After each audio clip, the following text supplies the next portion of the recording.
प्रश्न है, 3 खिलौने बेलन, अर्धगोले तथा शंकु के रूप में हैं। तीनों खिलौने का आधार समान है। प्रत्येक खिलौने की ऊंचाई 2√2 सेमी है। बेलन, अर्धगोले, शंकु के कुल पृष्ठ क्षेत्रफल का अनुपात है, क्रमशः का है ना, क्रमशः अनुपात है। तो पहला एक तो है कि बेलन है, ये बेलन, ठीक है। फिर इसने कहा अर्धगोला, एक अर्धगोला भी है, लो,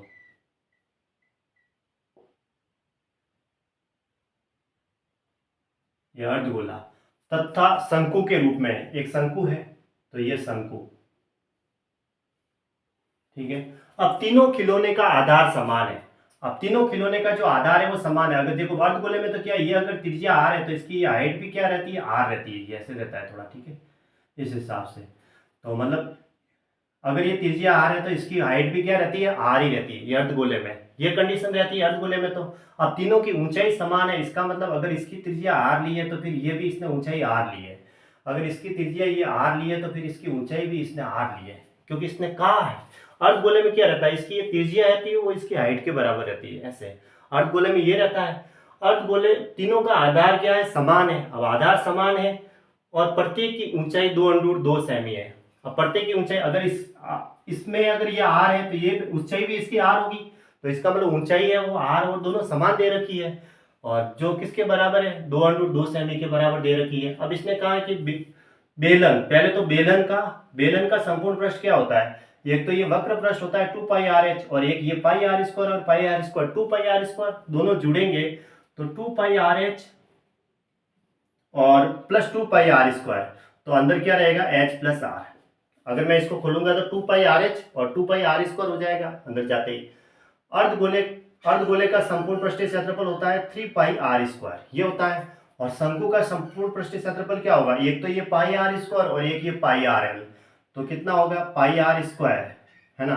तो πr प्लस l, अगर इसको कॉमन लिया मैंने, अगर ये अंदर जाएगा तो πr² और अंदर जाएगा तो πr² तो ये वाला और ये वाला πrl, और बेलन के लिए ये 2πrh और ये πr² और ये πr², 2πr² हो गया, तो 2πr मैंने कॉमन लिया तो अंदर h प्लस आर रहा।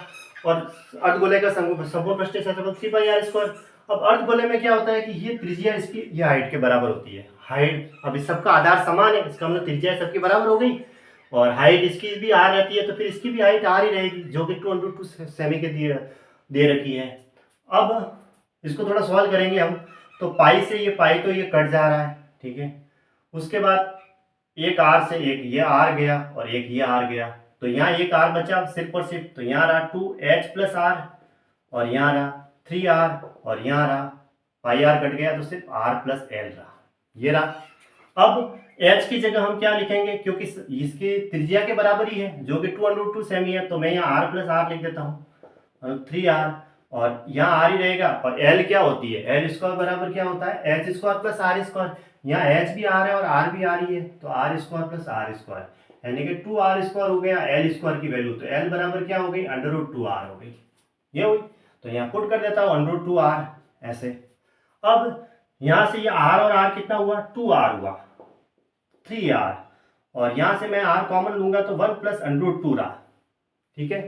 तो ये r से r तो कट गया, तो 2 दूनी 4 अनुपात 3 अनुपात √2 प्लस 1 या 1 प्लस √2 लिखो, ये इसका आंसर हो गया। बस हमें 2√2 तो रखना ही नहीं है, सिर्फ ऐसे ही सॉल्व हो रहा है, तो है ना, 4 अनुपात 3 अनुपात √2 प्लस 1, यानी ऑप्शन ए इसका राइट आंसर है। ऐसे एक लंबवृत्तीय शंकु के आधार के समांतर दो तलों से इस प्रकार काटा जाता है कि ऊंचाई 3 समान भागों में बढ़ जाती है। शंकु के भागों के आयतनों का अनुपात क्या होगा, एक लंबवृत्तीय शंकु है ना, ऐसे इसको क्या किया जाता है, ऐसे काटा जाता है, ठीक है। अब कुल मिला के इसने ये कह दिया है ना, यहाँ थोड़ा सा चित्र सही नहीं बन पाया, मैं यहाँ बता देता हूँ, समझने के लिए बनाता हूँ ज़्यादा नहीं। ये लंबवृत्तीय शंकु है, ऐसे समझ लो। लंबवृत्तीय शंकु के आधार के समांतर दो तलों से इस प्रकार काटा जाता है कि ऊंचाई 3 समान भागों में बढ़ जाती है। ऊंचाई 3 भागों में समान भागों में बढ़ जाती है, एक अगर यहाँ से काटा तो फिर एक यहाँ से बीच से काटा होगा, ठीक है। अब जो इसकी ऊंचाई होगी ना वो 3 समान भागों में बटी है, तो ये मैं यहाँ मिलाई थी, इसकी त्रिज्या हो गई।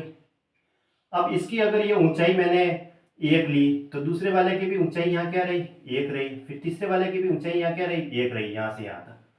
तो आप मुझे बताओ, ये अगर 1 है तो यहाँ से यहाँ तक तो हो गई 2, और यहाँ से यहाँ तक हो गई 3। ऐसे अगर ये ऊंचाई 1 है, ये भी 1 है, ये भी 1 है, 3 समान भागों में बट गई है, तो ये अगर 1 रही तो ये पूरी 2 हो गई और ये पूरी 3 हो गई। इसलिए मैंने यहाँ से यहाँ तक ऐसे लिखा है, ठीक है। ये अब मैं यहाँ नाम भी दे सकता हूँ, A B और C, A C D, ठीक है, जो भी है।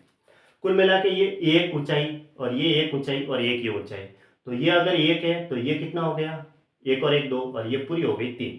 ऐसे मतलब सिर्फ मैं ऊंचाई को बनाना चाहूँ तो कहने का मतलब ये एक कट और ये दूसरा कट और ये तीसरा हमारा यहाँ है ये, तो अगर ये 1 है तो ये भी 1 है और ये भी 1 है। ऐसे अब ये तो 1 है ही है, तो इसका मतलब यहाँ से यहाँ तक ये 2 हो गई और यहाँ से यहाँ तक ये 3 हो गई, ठीक है। अच्छा, अब ये क्या है कि देखो, इस त्रिभुज के अंदर ये कोण सेम है और इस त्रिभुज के अंदर भी वापस यही कोण है जो उभयनिष्ठ कोण है, और इस त्रिभुज के अंदर भी उभयनिष्ठ कोण ये है। अब इस त्रिभुज के अंदर ये 90 डिग्री है, 90 डिग्री है और ये 90 डिग्री है, तो ये एक समरूप त्रिभुज हो गए। तो अब इनके जो भुजाएं होगी ना, जो इनकी हाइट है H1 H2 और H3, ऐसे नाम दिए मैंने, ठीक है। तो पहले वाले की हाइट तो 1 है, दूसरे वाले की यहाँ से यहाँ तक H2 2 है और तीसरे वाले की हाइट यहाँ से यहाँ तक 3 है। तो इनका आयतन क्या होगा, समरूप त्रिभुज है तो भुजा क्यूब होता है। ऐसे क्यूब करेंगे भुजा पे क्योंकि ये तो समरूप त्रिभुज है, तो 1 का क्यूब तो 1 हो गया, 2 का क्यूब 8 हो गया और 3 का क्यूब 27 हो गया। ये तीनों शंकु का आयतन है ना, शंकु का आयतन आया, ठीक है। क्योंकि ये 1 थी, ये 2 थी और ये 3 थी, तो इसका आयतन 1 का क्यूब, इसका आयतन 2 का क्यूब और इसका आयतन 3 का क्यूब। अब हमें तो अलग अलग जो ये शंकु के 3 भाग जो बनाए इनका आयतन बताना है, तो भागों का आयतन बता देते हैं, भागों का आयतन। अब ऊपर वाले का तो ये 1 का क्यूब 1 ही रहेगा, दूसरे वाले का ये पूरा 8 है और ये कितना है, 1 है, तो 8 में से मैं 1 घटाऊंगा तो कितना आया, 7 आया।